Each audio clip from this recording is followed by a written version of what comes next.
and welcome back. Ooh, Today, Candy will regale us with the story of Mercy Brown and the vampire incident. This is another story from Rhode Island. So back in the 1800s, there were a lot of panics. In the 1800s. But, putting it mildly, really, uh, throughout the history of humankind. yeah, but this is the New England vampire panic. It's a wider issue. There were a lot of people saying that people were vampires, and the thought was that if someone in your family became a vampire, they could then suck the life force from, not necessarily suck your blood, but they could suck your life force away from you. And they could be living or deceased, but most often it was someone that had died. And you would know that it was them because they would dig them up or exhume them from their tombs, and they would still look fresh, or they'd have blood in their hearts or whatever, because they didn't have the medical knowledge we have now. And I'll get into that later and explain what I mean by that. But so what happened in Rhode Island in 1892? This is actually one of the best documented cases of people exhuming a corpse to perform rituals to banish the undead. Classy. Yeah. So George and Mary Brown lived in Exeter, Rhode Island. They had quite a few cases of the consumption, which we know as tuberculosis, in their family. So their daughter, Mercy, died in 1892 at the age of 19. Friends and neighbors started to suspect she was the first one that died. And then her sister got sick, and her mom got sick, and a lot of people got sick. I'm sorry, actually, the mother was the first one to die, Mary Eliza. She died in 1886. The eldest daughter, Mary Olive, then died. In 1891, Mercy and the son, Edwin, people had a lot of kids back then. There's going to be more kids. They got sick. Mercy died in 1892. So this is going to make sense. The reason I tell you that the mother and the one sister died beforehand is going to become important, okay? So Mercy and Edwin also got sick. Mercy died in 1892. Friends and neighbors of the family, suddenly a wild tie appears.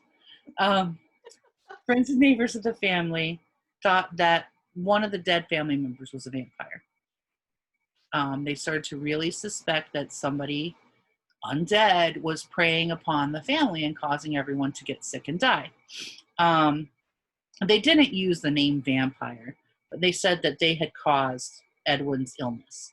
Nothing about Mercy, but everybody else got sick first. No mind for contagion. It had to be the undead horde. Obviously. Yeah, obviously.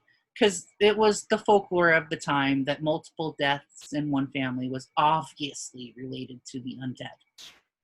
Obviously. Not the fact that we had 27 children living in a 2-room house, with adults, and that children are germ factories and With an insanely contagious disease. yeah, and they just would run around causing disease and pestilence everywhere they went, and they still do with modern sanitary conditions, as evidenced by current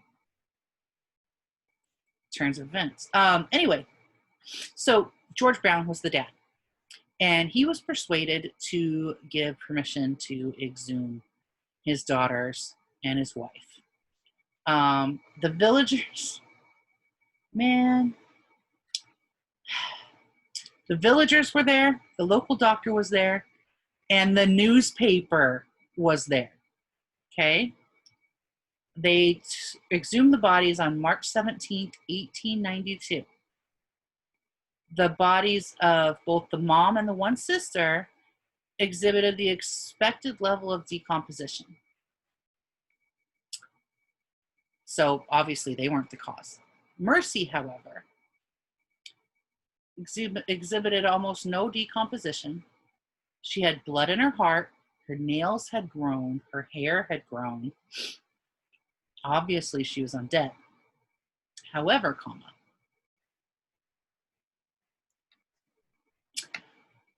she had died in the wintertime. And yeah, it was cold. And I don't know if you know what happens when you freeze things. Usually they keep for at least a year. Yeah, they stay the same when they're frozen. So if she died in the winter, which she did, she died in the winter, like January 1891, or 1892, I'm sorry. Then they exhume her body in March. She might have started to thaw. It's Rhode Island. Maybe, winter usually is the depths of it, January, February, starts to get warmer in March. So yes, she would have blood in her heart. Her nails and her hair didn't grow. When you die, your skin starts to retract. That can make your fingernails look longer, and it can make your hair look longer because your skin shrinks down onto your body because there's no fluid. You're dry. That's dehydration will do it to you, kids. And they should have known that by now. Yeah. Well, by then. And by now. Yeah. Before this happened, I should mention that Edwin was the eldest son, and he had just gotten married. And before her father was persuaded to exhume everyone, Edwin was sent away to the West as a cure for his consumption. He went to the desert, as you did back then, and he wasn't getting any better, so he came home to die. Now, remember that part where I told you that the mom and the other sister died ahead of them? And she and her brother got sick at the same time? Yeah, so logically, by that reasoning, it had to be either the mother or the sister making everyone sick, because Mercy died third, not first or second. She died third. Anyway, the doctor was trying to explain to people that her heart was like this because her body was frozen, and the villagers weren't having it. They went to work on this poor man. Poor George Brown. Oh my gosh. He's lost his wife, his two daughters, and now he's about to lose his son. And his friends and neighbors convince him that the only way to save his son was to cut out Mercy's heart and liver and burn them and make a tonic from the ashes. There it is. And that would stop the influence of the undead. Yeah. Spoiler alert. No, spoiler alert. Not how any of this works. They made this poor young man who was feverish, delirious, sick,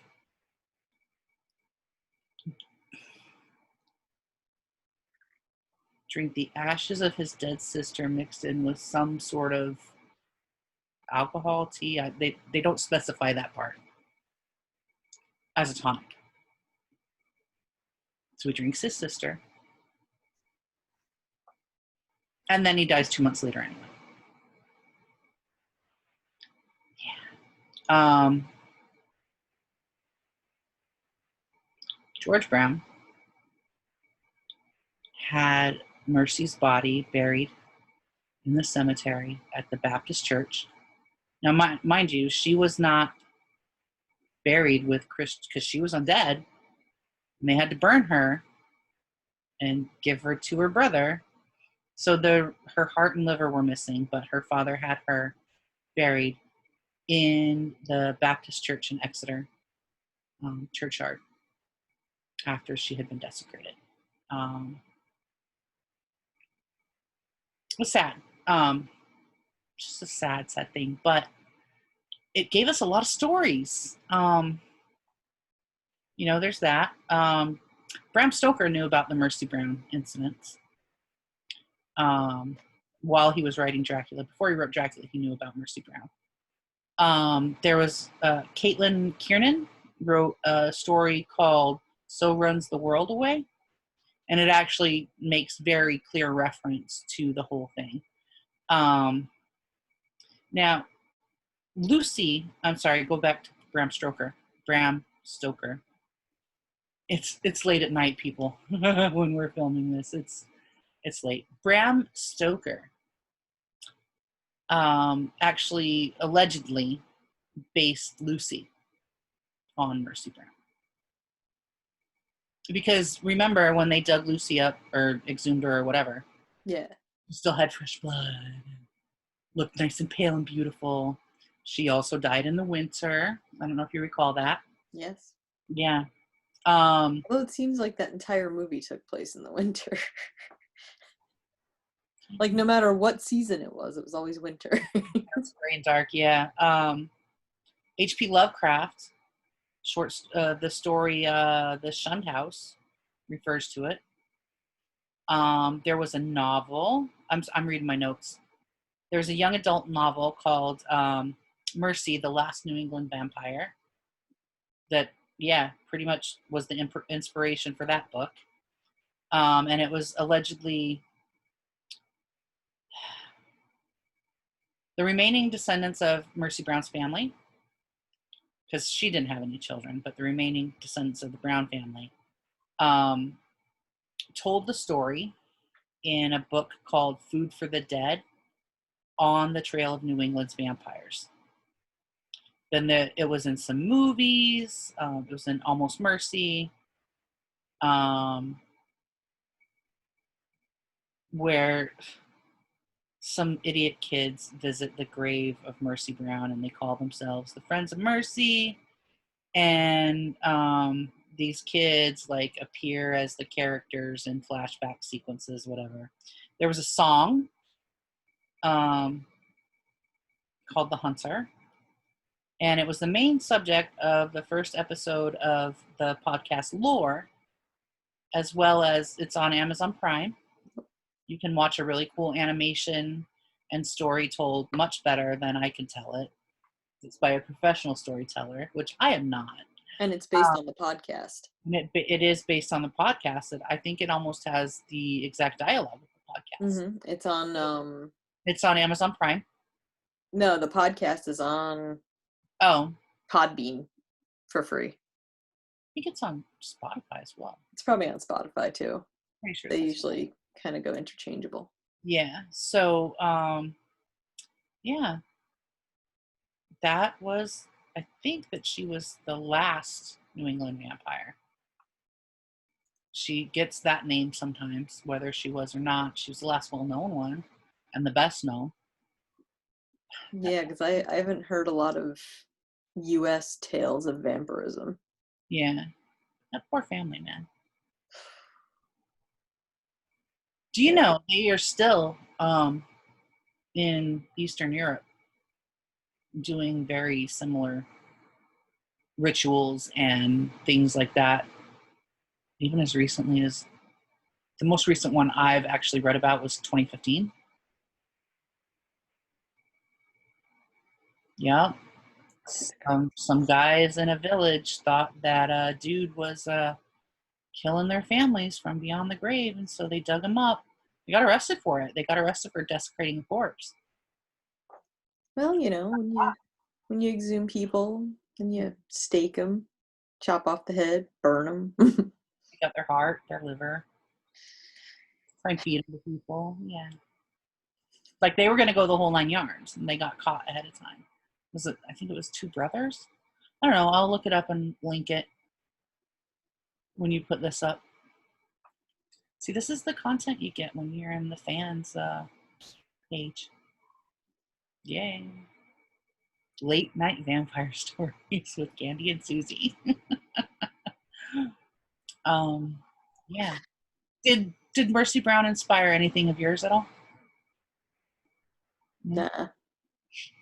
Now, Wuthering Heights actually inspired. Those references are obvious, sweetheart. Well, yeah, I would hope so. Heathcliff, Mm, crazy bastard. you beautiful, beautiful bastard, Heathcliff. He was by far my favorite character. He was the most genuine character in that entire book. But yeah, he does make an appearance throughout the other Bronte sister books Mm-hmm. because he was based on their brother. Yeah. Their brother must have been something. No, he was awful. No, that's what I mean. Their brother must. Yeah. It's one thing when he's Heathcliff. Heathcliff was the tame version. Yeah, Heathcliff was not great. No, He must have been something. he was. Like, I And didn't. Bronte was never quite the same after their one encounter. Yeah, I didn't mean that as a compliment. No, no, there were stories. I guess everybody's got family stories, though. Don't we all have some family stories? Yeah, So many. so many. I think we should go to bed. It's time. Is it time even for us? I'm gonna turn into a pumpkin in 10 minutes. Wow, so you're gonna be like a grown-up tonight and go to bed at a decent hour. Well, I gotta get up for work. Yeah, I'm gonna stay up another hour and say hello to England. He's gonna kill me. Oh my god, he's gonna be so mad. Yeah, he is. It's gonna be fun. Tell him I said hi. Wake him up nice and 5 a.m. feisty as he gets. No, no, no. It's when he gets up anyway. He's just gonna be like, "What are you doing? Why are you awake? Why aren't you sleeping?" So I don't feel like it. But why? Why aren't you asleep? 5 Why a.m. aren't you taking care of yourself? That's stuff to do. Because we opened up the box of rocks and got sidetracked. The literal box, silk-covered box of rocks. It's purple. That's a little teaser for the next episode. Yes. We figured we probably shouldn't film it while we have bad lighting and we're half asleep. No, we could do it in our sleep. We could, but We're not gonna. I like to see straight. Yeah, and we want them to show to their best advantage. It's true. Our babies deserve it. It's true. You do. Plus, it's hard to show garden courts without good lighting. Yeah, rutilated as well. Yeah, like this one. Yeah, I was gonna say, should we show the difference? Like, show. Oh, like this one, kind of. You can see the rutilations in it, and it's a garden quartz, but you can't really see the garden quartz well. You can see the rutilations in this one because Yeah. it's large, but you can't really see the phantoms. Yeah. The So phantoms. in good lighting, you'll be able to see the phantoms. Yeah, and what we mean by phantoms. Yeah. And then I have this garden quartz, and it's just so many patterns that this light isn't doing it justice. This is that stuff I talked about when I was talking about the pop-up market. Yep. Yeah. So you'll get to see the difference tomorrow-ish. Next episode. Oh, so later today. If you're binge watching all of these, you'll get to see it in mere minutes. Yeah. But for the time traveling to Women Left Unsupervised, it'll be tomorrow. How did it? Oh.